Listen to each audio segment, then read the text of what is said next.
Welcome back to the program. Now, Ghana has decriminalized the use of cannabis for health and industrial purposes. This is after Parliament passed the Narcotics Control Commission Bill 2019 on Friday, 20th March 2020. The new law empowers the Ministry of Interior to grant license for the cultivation of cannabis of not more than 0.3% THC. THC is the main psychoactive compound in cannabis that gives users a high sensation. It is for industrial and medicinal purposes. Now, the law also makes the country's Narcotics Control Board a commission with enhanced powers to oversee the industrial use of some narcotic substances.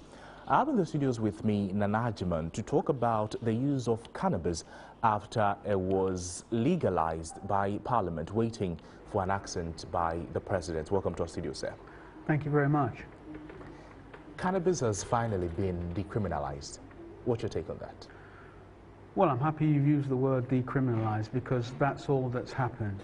And we need to understand what has actually taken place. A lot of people are talking and making a lot of negative sounds about what has happened without actually understanding what it is that has actually taken place. And we have a situation here where cannabis sativa, industrial hemp, is what has been decriminalized and in fact declassified. And when we talk about the 0.3 THC, which is the tetrahydrocannabinol, which you so quite rightly spoke about in terms of the possibilities of it making people high, this is something that has been sanctioned by the World Health Organization. It's also been sanctioned by the UN. It's a standard that is applied across the world. I've heard some learned people say that 0.3% will cause people a problem. And I want Ghanaians to understand today that industrial hemp is not the Indian hemp that we keep referring to. It's not the same at all. It's the same species. You can call it a brother or a sister if you like, but no one smokes hemp. No one smokes industrial hemp. Industrial hemp is used for producing hempcrete, which you can build this studio with. It produces cotton, which is stronger than cotton that we know. It produces wood. You can make biofuel out of it. You can produce biofuel out of it. You can produce cosmetics, shampoo, you know, and other cosmetics to have a shower and perfume and all that kind of stuff. The last thing you will do with industrial hemp is smoke it. It doesn't have enough THC in there for anyone to indulge themselves in smoking it who may believe that they will get a high. Industrial hemp does not have that high THC. What's the threshold of THC that should make somebody high? I would imagine from about 5% upwards that would make someone high. But that's THC that's not contained in industrial hemp. And the law that has been passed, the bill that has been passed, has only focused on industrial hemp. It's not focused on anything else. People have said that this bill going through would mean that farmers would grow industrial hemp and then push marijuana in between and grow that too.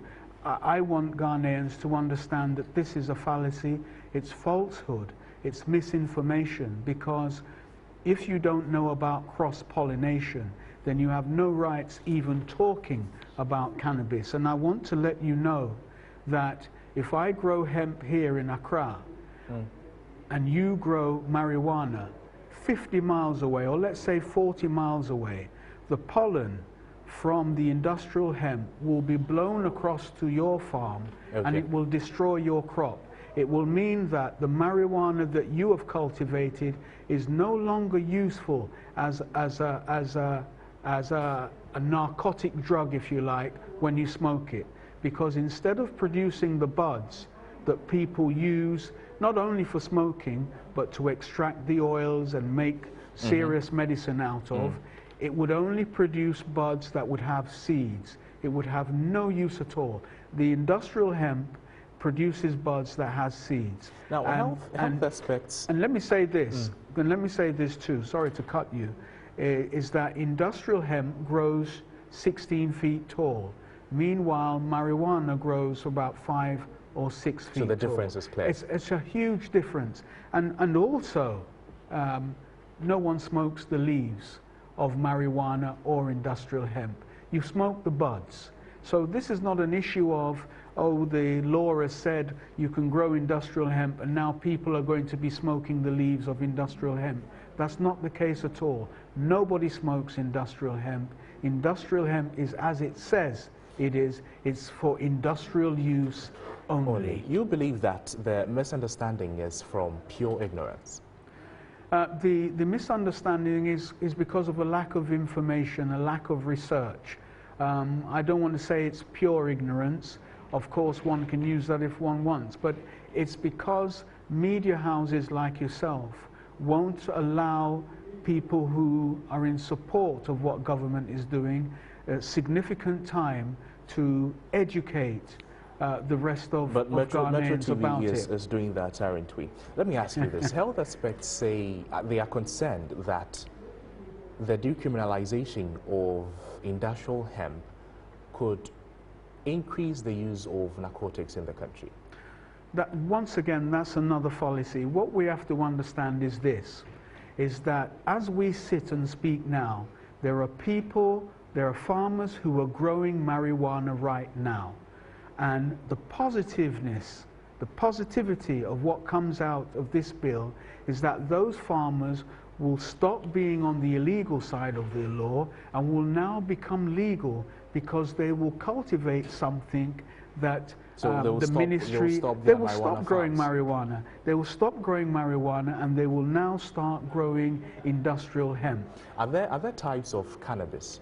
Forms of cannabis? Yeah, there's several types. You mentioned cannabis sativa, yes, that it has 0.3 THC, which is not harmful to smoke and which will be used for the industrial and health purposes. What about the other types of cannabis? Well, you say it's not harmful. There's no cannabis that is harmful.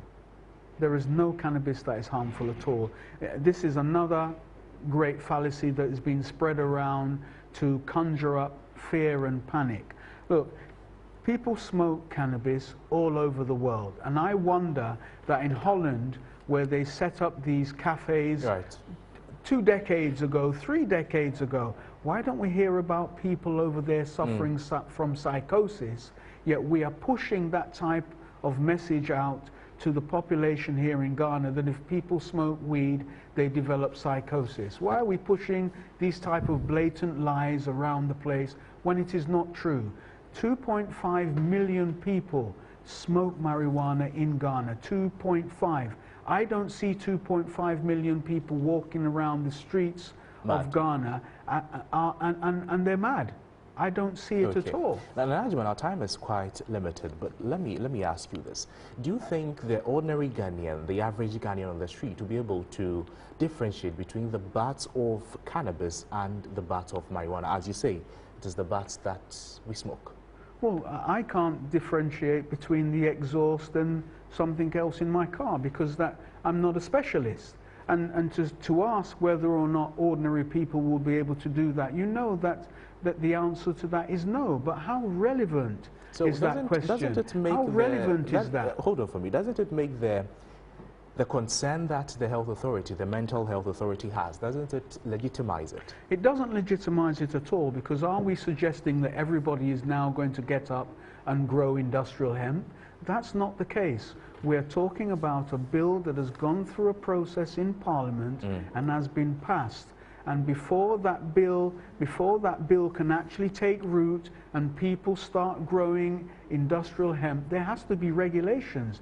There has to be strict regulations that monitor and take on a big brother approach and look what everybody is dealing with. Everyone would have to comply. You have to apply for a license. You have to meet the criteria for the license. And then Big Brother will be monitoring what you're doing. So it doesn't legitimize it at all. It's another one of those misinformation, another one of those fallacies designed to create fear and panic in our society. Agyemang, thank you so much for coming. We find time and engage you more on the issue concerning the legalization, if you like, the decriminalization of industrial hemp. Thank you for coming. Thank you very much. Agyemang is the person I was speaking with concerning the decriminalization of industrial hemp. We have business news coming to you after this. It's brought to you by MTN 4G+.